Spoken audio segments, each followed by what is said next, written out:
Hello everyone, welcome to ITLS academy.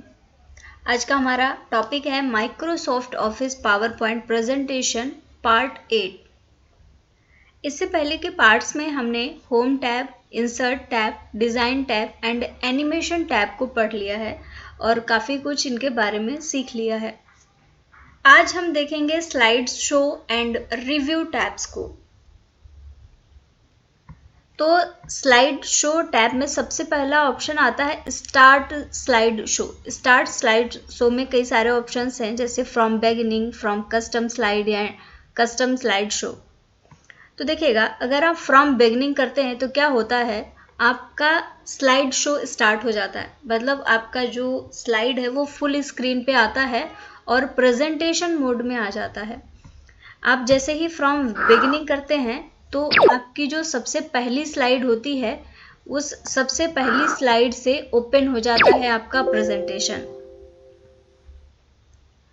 आप from current slide करते हैं तो जैसे मैंने सेकंड स्लाइड सेलेक्ट किया हुआ है, आप फ्रॉम करंट स्लाइड करते हैं तो ये पहली स्लाइड से ना होके जिस भी स्लाइड को आपने सेलेक्ट किया रहता है, ये उसी स्लाइड से प्रेजेंटेशन स्टार्ट कर देता है और पावर पॉइंट प्रेजेंटेशन मोड में आपका जो डॉक्यूमेंट है, जो पीपीटी है, वो आ जाती है। नेक्स्ट आता है custom slide show. Custom slide show में क्या होता है, आप अपना पीपीटी का नंबर डाल सकते हैं, स्लाइड नंबर डाल सकते हैं और वो आप स्लाइड शो अपना रेडी कर सकते हैं। आप जो चाहते हैं कि कौन कौन सी स्लाइड आपकी विजिबल हो प्रेजेंटेशन में, कौन सी नहीं हो, आप वो यहाँ पे सेलेक्ट कर सकते हैं। इसके अलावा आप ऐड करना चाहते हैं तो जैसे कि प्रेजेंटेशन में 2 स्लाइड्स हैं और आप स्लाइड शो में जो कस्टम स्लाइड शो है उसमें सिर्फ पहली स्लाइड को विजिबल रखना चाहते हैं, तो यहाँ पे आप ऐड कर देते हैं। स्लाइड 2 पे आप जब क्लिक करेंगे तो यहाँ ऐड का ऑप्शन आएगा, अगर आप इसे ऐड करेंगे तो ये ऐड हो जाएगा। अगर इनमें से किसी को हटाना है तो आप जस्ट इस पे जाके क्लिक करेंगे और इसको रिमूव कर देंगे। तो जो भी स्लाइड आप कस्टम स्लाइड शो में रखना चाहते हैं वो रख लेंगे। तो इससे होता क्या है, बेसिकली ये ऑप्शन तब ज़्यादा यूज़फुल होता है कि आपने बहुत सारी स्लाइड्स बना ली हैं, आपके प्रेजेंटेशन में काफ़ी सारी स्लाइड्स हैं, बट आपको प्रेजेंट करने के लिए कुछ एक स्लाइड्स ही चाहिए, सारी की सारी स्लाइड्स आपको प्रेजेंट नहीं करनी है। तो उस केस में आप इस ऑप्शन का यूज़ करते हैं और अपनी कस्टम स्लाइड्स को सेलेक्ट कर पाते हैं कि कौन कौन सी स्लाइड्स आपको यहाँ पे प्रेजेंट करनी है। नेक्स्ट आता है सेटअप। सेटअप में आता है setup slide show. Slide show को सेटअप कर सकते हैं यहाँ पे। अभी यहाँ पे आता है आपको प्रेजेंटर मोड में रखना है या फिर इंडिविजुअल मोड में रखना है। तो जैसे कि प्रेजेंटेड बाय अ स्पीकर, इस मोड में आप रखते हैं तो आपका जो स्लाइड होता है फुल स्क्रीन मोड में आता है और उस फुल स्क्रीन में कोई एक प्रेजेंटर, जैसे आप या मैं, इसको प्रेजेंट कर रहे होते हैं। नेक्स्ट है ब्राउज बाय एन इंडिविजुअल। कोई एक इंडिविजुअल अलग से उसको स्क्रॉल कर लेता है और देख लेता है प्रेजेंटेशन को। एंड नेक्स्ट है ब्राउज एज अ कियोस्क। इसके अलावा जो बेसिक वाला हम लोग यूज़ करते हैं प्रेजेंटेशन के लिए कि आपको पावर पॉइंट बना के प्रेजेंट करना है, तो उसके लिए आपको यही ऑप्शन टिक करना है, प्रेजेंटेड बाय अ स्पीकर। ये वाला ही ऑप्शन हम यूज़ करते हैं। अब स्लाइड का ऑप्शन आता है, कुछ शो ऑप्शंस हैं। लूप कंटिन्यूअसली अंटिल ESC, जब तक आप स्किप नहीं करेंगे तब तक स्लाइड्स कंटिन्यूअसली लूप करती रहेंगी। Show without narration. नरेशन क्या है, अभी हम इसको भी डिस्कस करेंगे, लेकिन आप यहाँ से ये ऑप्शन सिलेक्ट कर सकते हैं कि नरेशन आपको दिखाना है या फिर नहीं। फिर आता है शो विदाउट एनिमेशन। हमने लास्ट लेक्चर में एनिमेशन के बारे में सीखा था कि कैसे हम अपने पावर पॉइंट में एनिमेशंस को ऐड करते हैं। तो अगर हम चाहते हैं कि हमने जो स्लाइड में एनिमेशन ऐड किए हैं बट वो जब हम प्रेजेंट कर रहे हैं तब उस टाइम पे विजिबल ना हो, तो आप यहाँ पे इस ऑप्शन को टिक कर देते हैं, show without animation.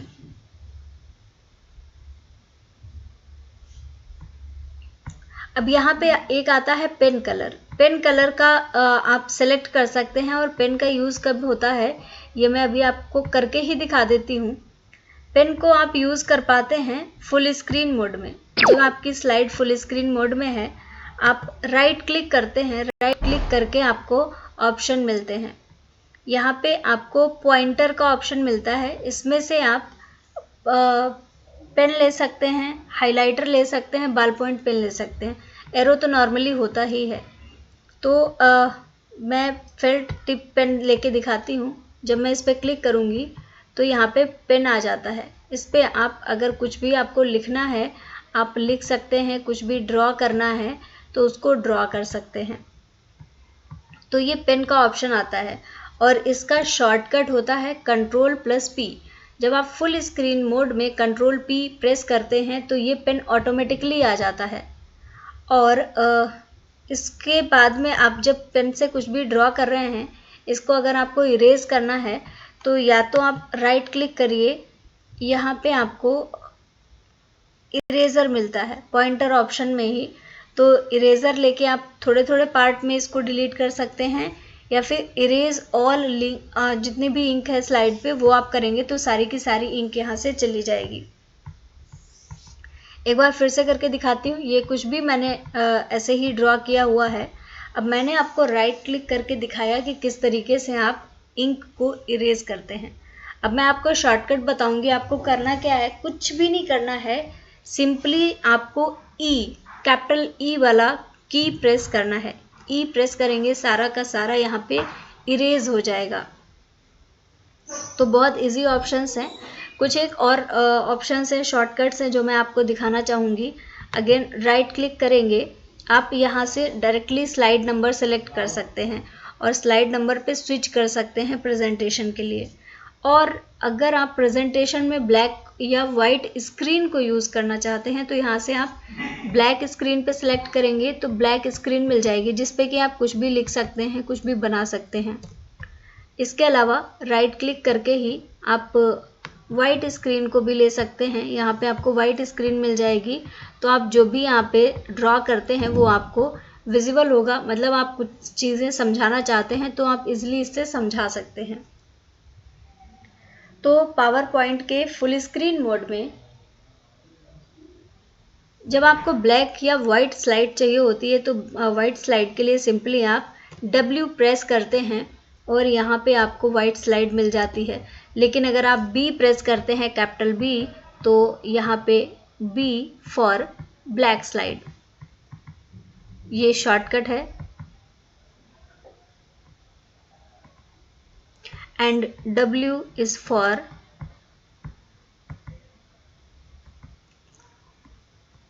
White slide. Okay, और E, capital E is for eraser. आपको कुछ भी इरेज करना है तो जस्ट आप E को प्रेस करेंगे। इसके अलावा Ctrl+P एक ऐसा ऑप्शन है जहां से आप पेन को एक्सेस कर सकते हैं। तो ये कुछ शॉर्टकट्स हैं। वापस आते हैं, E प्रेस करेंगे, आप सब एग्जिट कर जाएंगे और वापस से अपनी स्लाइड पे आ जाएंगे।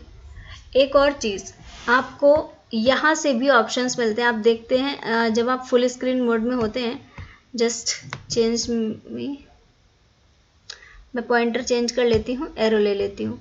देखिएगा आप यहाँ पे जब आते हैं एकदम कॉर्नर में, ये 4 ऑप्शंस होते हैं यहाँ पे।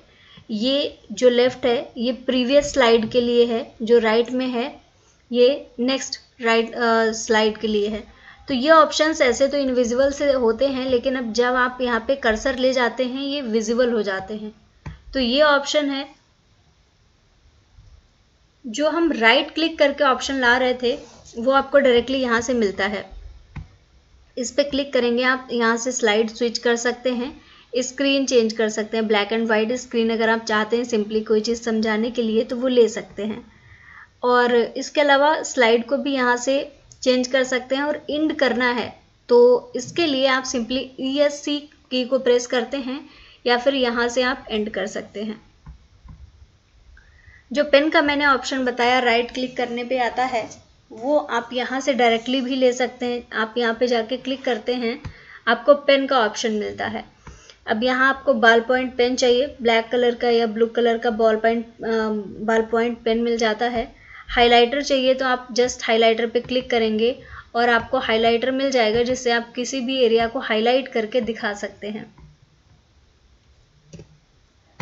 अगेन आप यहाँ पे जाएंगे, इरेजर का ऑप्शन है, आपको एरो के भी ऑप्शंस मिलते हैं और आप यहाँ पे इंक का कलर भी सिलेक्ट कर सकते हैं कि आपका जो पेन है वो पेन किस कलर का चलेगा या फिर जो हाइलाइटर है वो किस कलर का चलेगा।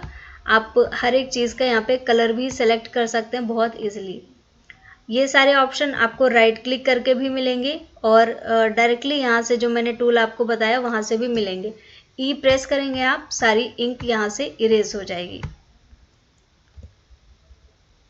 ओके, तो अभी ये तो समझ में आ गया आपको। सेटअप स्लाइड शो में हमने ये चीज़ें देखी कि जो पेन कलर था वो क्यों यूज़ हो रहा था, वो पार्ट एक स्किप हो गया था, वो मैंने यहाँ पे ऐड कर दिया है।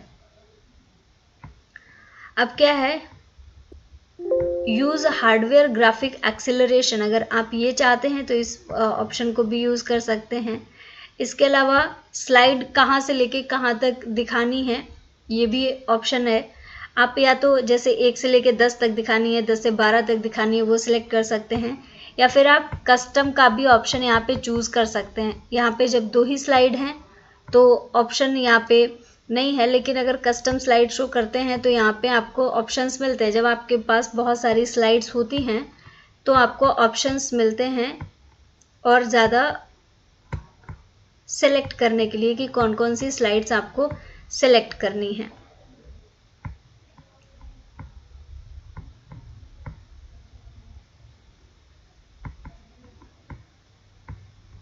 इसके अलावा एडवांस स्लाइड मैनुअली भी कर सकते हैं या टाइमिंग के हिसाब से भी कर सकते हैं।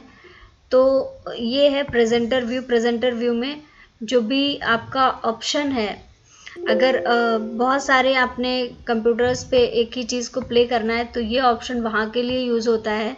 प्रेजेंटर व्यू में हर एक स्क्रीन पे जो आप एक सिस्टम पे प्ले करेंगे वही चीज़ हर एक सिस्टम पे आपको दिखेगी।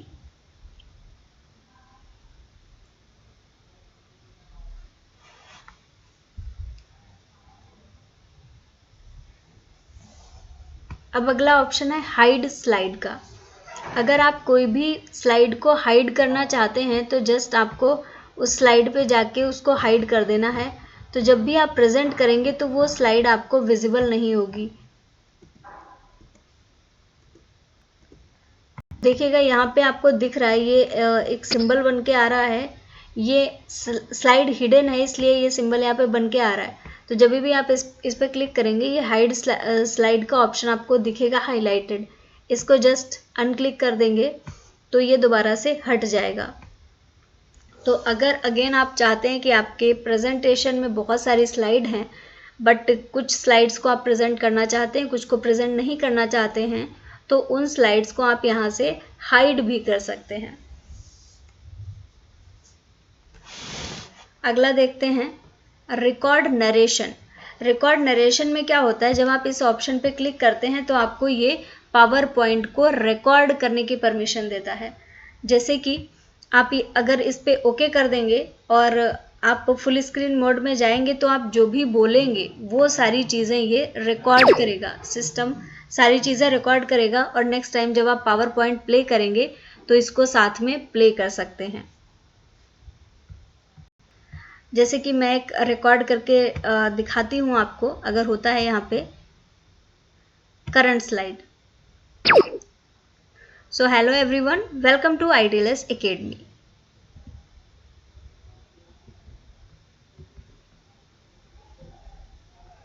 अब यहाँ पे मैंने इसका नरेशन रिकॉर्ड कर लिया है। जब आप इसको प्ले करेंगे तो ये जो मैंने बोला है वो आपको सुनाई देगा, यहाँ पे साउंड ऐड हो गया है। So hello everyone, welcome to IDLS academy. तो देखिएगा इस तरीके से आप नरेशन भी रिकॉर्ड कर सकते हैं। कहीं भी आपको स्लाइड का प्रेजेंटेशन करना है तो आप रिकॉर्ड करके प्री रिकॉर्डेड वीडियो भी प्ले कर सकते हैं। इसमें आपको ये ऑप्शन मिलता है कि आपकी जब भी स्लाइड प्ले हो तो उसके साथ में आपको ये प्ले करने का ऑप्शन देगा। ओके, नेक्स्ट है रिहर्स टाइमिंग। ये क्या होता है, इसमें आप रिहर्सल कर सकते हैं प्रेजेंटेशन का, कि आपको जैसे ये स्लाइड है, इस स्लाइड को आपको 5 मिनट में प्रेजेंट करना है या 2 मिनट में प्रेजेंट करना है। आप यहाँ पे टाइमिंग लगा देते हैं और उतनी टाइमिंग के बाद में ये फुल स्क्रीन मोड से ऑटोमेटिकली ऑफ हो जाएगा। तो आपको पता चलेगा कि रिहर्सल में आपने जितना टाइम सेलेक्ट किया है उतना ही ले रहे हैं या फिर कम या ज़्यादा टाइम ले रहे हैं। तो ये यहाँ से रिहर्स टाइमिंग का यूज़ कर सकते हैं। अब नेक्स्ट आता है रिजोल्यूशन। रिजोल्यूशन मतलब आपने जितनी बड़ी स्लाइड बनाई है उतनी ही दिख रही है या फिर रिजोल्यूशन कम या ज़्यादा है। जैसे कि आप जब रिजोल्यूशन इसका चेंज करेंगे तो स्लाइड का साइज भी चेंज होगा और यहाँ पे जो चेंज होगा वो चेंज आपको प्रेजेंटेशन में दिखेगा। जो भी चेंजेस आपके होंगे वो प्रेजेंटेशन के टाइम पे दिखेंगे। देखिएगा यहाँ पे स्लाइड का साइज मैंने चेंज किया है तो अलग ही तरीके का यहाँ पे साइज दिख रहा है। इसके अलावा जब आप करते हैं यूज करंट रिजोल्यूशन तो जितनी आपने स्लाइड का साइज रखा हुआ है आपको वही एक्चुअल साइज दिखता है। इसके अलावा इधर उधर का साइज आपको नहीं दिखता है।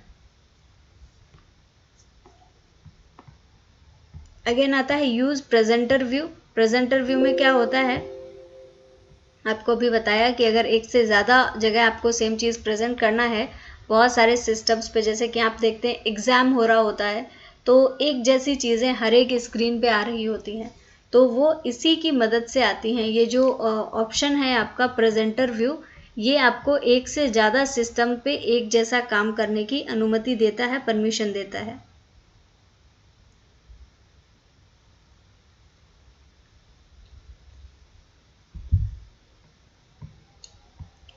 ओके, अभी नेक्स्ट ऑप्शन पे चलते हैं, रिव्यू।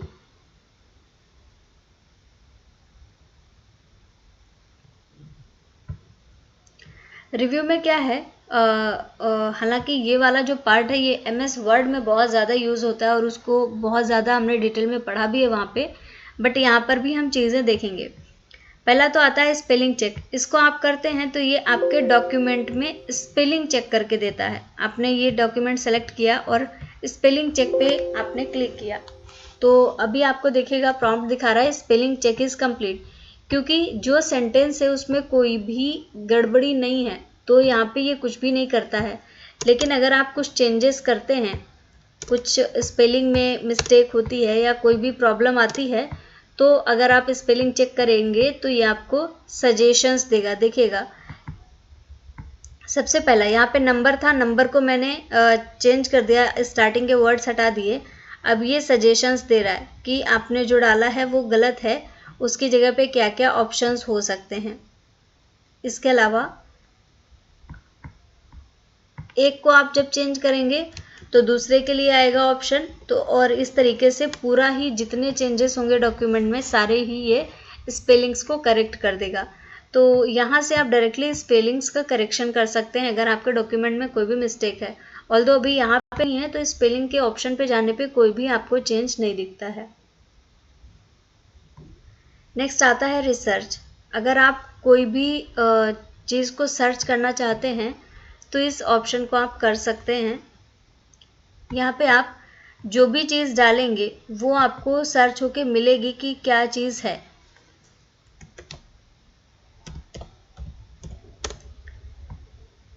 आप उसका मतलब सर्च कर सकते हैं, कोई भी वर्ड है उसका मतलब सर्च कर सकते हैं, या कोई भी वर्ड है उसके सिनोनिम्स वगैरह आप यहाँ से सर्च कर पाते हैं।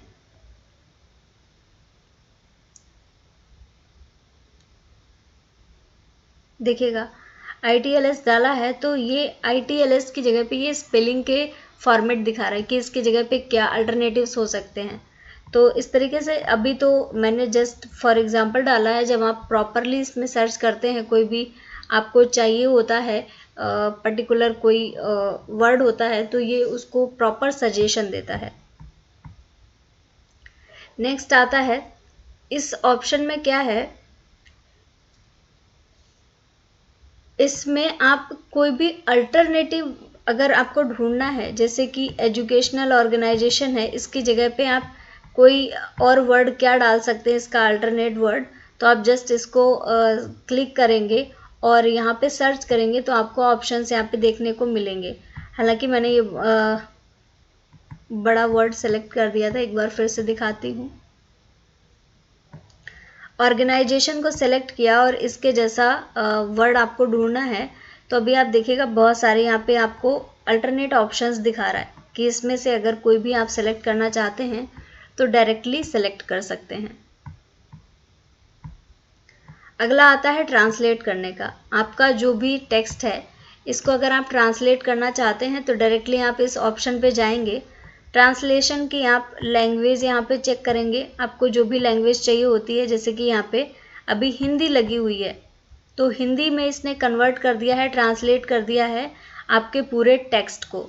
अगर आपको यही टेक्स्ट इंसर्ट करना है तो जस्ट आप इंसर्ट का ऑप्शन यहाँ पे करेंगे और आपका पूरा का पूरा टेक्स्ट आपके मेन फाइल में आके इंसर्ट हो जाएगा।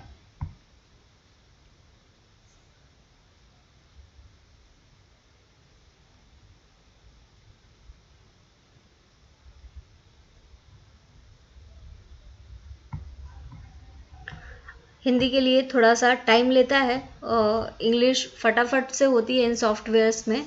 तो हिंदी का जब आप इंसर्ट करेंगे तो आप इसको डायरेक्टली इंसर्ट कर सकते हैं, कॉपी करके भी इंसर्ट कर सकते हैं। ये दो ऑप्शंस यहाँ पर आते हैं। इसके अलावा हिंदी के अलावा आपको कोई दूसरी लैंग्वेज में अगर चेंज करना है तो वो भी आता है, रशियन है, फ्रेंच है, कोई भी लैंग्वेज में आप यहाँ पे चेंज कर सकते हैं। जैसे कि अभी मैंने इसको चेंज किया है, ट्रांसलेट किया है और ये इंग्लिश से हिंदी में कन्वर्ट हो गया है। तो ये ट्रांसलेशन टूल है जिसका कि आप बहुत अच्छे से यूज़ कर पाते हैं अपने पावर पॉइंट प्रेजेंटेशन को अच्छा बनाने के लिए।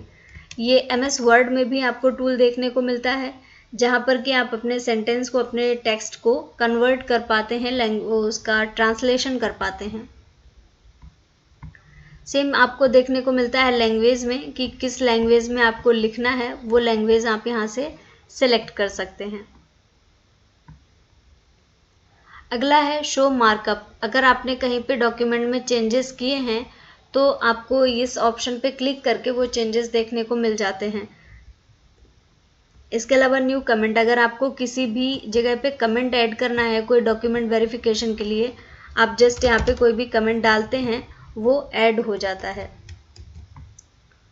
और उसके बाद में अगर कमेंट्स पहले से ऐड हैं तो उनको एडिट करने के ऑप्शंस मिलते हैं आपको, डिलीट करने के, और बहुत सारे कमेंट्स हैं तो प्रीवियस या नेक्स्ट कमेंट पे भी जाने का आपको ऑप्शन यहाँ पे मिल जाता है। नेक्स्ट एक बहुत इम्पॉर्टेंट आता है प्रोटेक्ट प्रेजेंटेशन। अगर आप चाहते हैं कि आपका जो पावर पॉइंट है वो कोई भी एक्सेस कर सकता है तो अनरेस्ट्रिक्टेड एक्सेस पे आप क्लिक कर देते हैं, जो कि नॉर्मली रहता है। लेकिन अगर आप रेस्ट्रिक्शन रखना चाहते हैं, कोई रेस्ट्रिक्टेड एक्सेस रखना चाहते हैं, तो यहाँ पे आपको माइक्रोसॉफ्ट ऑफिस का जो मैनेजमेंट सर्विसेज होता है वहाँ पे आप लॉगिन करते हैं, अकाउंट क्रिएट करते हैं और फिर उसके बाद में यहाँ पे आप पासवर्ड डाल देते हैं, जिससे कि आपका जो पावर पॉइंट है इसको पासवर्ड के साथ ही खोला जा सकता है। जिसके पास में पासवर्ड है सिर्फ वही इसको ओपन कर सकता है।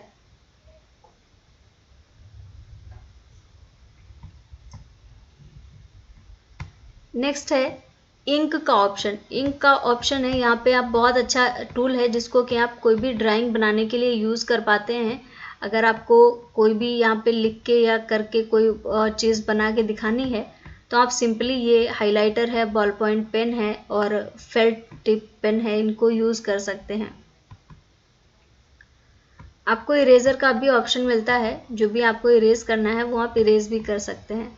आप जब पेन सेलेक्ट करते हैं या हाइलाइटर सेलेक्ट करते हैं तो उसके साथ में आपको कलर चेंज करने का भी ऑप्शन मिलता है। और इसके अलावा अगर आप लाइनिंग वगैरह कर रहे हैं, जैसे कि बॉल पॉइंट पेन लिया मैंने, यहाँ पे ये लाइन किया, अब आप यहाँ इसका चेंज कर सकते हैं कि कितनी साइज़ की आपको लाइनिंग चाहिए है, कितनी मोटी लाइनिंग आपको चाहिए है। यहाँ से आप कलर भी चेंज कर सकते हैं इसका, और इसका वेट भी चेंज कर सकते हैं। इसका साइज़ जो है, लाइन कितने पॉइंट की होनी चाहिए वो भी आप यहाँ से सिलेक्ट कर लेते हैं। एक ऑप्शन है क्लोज इंक टैब। जब आप क्लोज कर देंगे तो आपने जो चीज़ें की हैं वो तो रहेंगी, लेकिन इंक टैब क्लोज हो जाएगी। लेकिन आपने जो यहाँ पे ड्रॉ किया है उसमें अगर कोई भी चेंजेस करना चाहते हैं तो सिंपली उस पर जाके आप क्लिक करेंगे और यहाँ पे आपको ऑप्शन मिल जाएगा। आप चाहें तो इनको इरेज कर सकते हैं या कोई एडिटिंग करना चाहते हैं तो वो भी कर सकते हैं। तो स्लाइड शो और रिव्यू की टैब हमने देख ली है। अब बची है व्यू। ये व्यू की टैब हम पढ़ेंगे नेक्स्ट लेक्चर में, और इसी के साथ में हमारा जो पावर पॉइंट प्रेजेंटेशन का टूल है, जो पूरा कोर्स है, ये हमारा फिनिश हो जाएगा। इसके अलावा कुछ एक और ऑप्शंस हैं ऊपर साइड में जो इंक टूल के ही हैं, जो कि मैंने शॉर्टकट में लगा रखे हैं। इनके बारे में भी हम नेक्स्ट लेक्चर में ही डिस्कस कर लेंगे। तो मिलते हैं आपसे नेक्स्ट वीडियो में। Thank you everyone for watching this lecture. Thank you for connecting with ITLS Academy.